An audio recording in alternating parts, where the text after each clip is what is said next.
வானம்பாடி அப்படிங்கிற காலத்துக்கு முன்பே வந்து சமுதாய அக்கறையோடு வந்து புதுக்கவிதை பாடினவர் யாருன்னு கேட்டிங்கன்னா நான் காமராசன். இவர் வந்து உருவக கவிஞர் அப்படிங்கிறாங்க. ஏன் உருவக கவிஞர் அப்படின்னா இவருடைய புதுக்கவிதையிலலாம் வந்து பார்த்திங்கன்னா உருவமாக தான் இருக்கும். உருவகத்தை வச்சு அந்த இலக்கணத்தை வச்சு என்ன பண்ணியிருப்பாரு, கவிதையை வந்து அமைச்சிருப்பார். இவருக்கு வந்து கவியரசு அப்படிங்கிற பட்டம் வந்து இவருக்கு கொடுத்துருக்காங்க. அடுத்தது இவர் என்னெல்லாம் நூல் எழுதியிருக்காங்க பார்ப்போம். ஃபஸ்ட்டு கருப்பு மலர்கள் அப்படிங்கிற ஒரு நூலை பார்ப்போம். இது யாரை பற்றி அப்படின்னு பார்த்தீங்கன்னா நீக்ரோக்கள் அவங்களுடைய வாழ்க்கையை பற்றி தான் கவிதையாக வந்து கருப்பு மலர் எழுதியிருப்பார். அடுத்தது காகித பூக்கள் அப்படிங்கிறது. இந்த காகித பூக்கள் அப்படிங்கிறது வந்து திருநங்கைகளை பற்றி வந்து காமராசர் வந்து எழுதியிருப்பார். இந்த ரெண்டுமே ஒன்று நீக்ரோக்கள் பற்றி, ஒன்று திருநங்கைகள் பற்றி காமராசர் வந்து எழுதியிருப்பார்.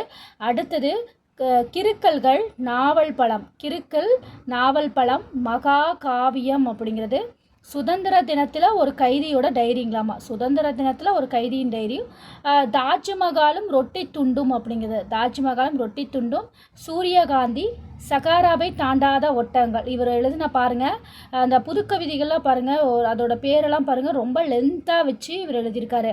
அதில் 3 இது பாருங்கள். சுதந்திர தினத்தில் ஒரு கைதியின் டைரி, தாஜ்மஹாலும் ரொட்டி துண்டும், சகாராவை தாண்டாத ஒட்டங்கள். இந்த 3 பேருமே பாருங்கள் புதுக்கவிதையில் பெரிய பெயராக வந்து தலைப்பாக வச்சு எழுதியிருக்காரு காமராசன் அவர்கள்.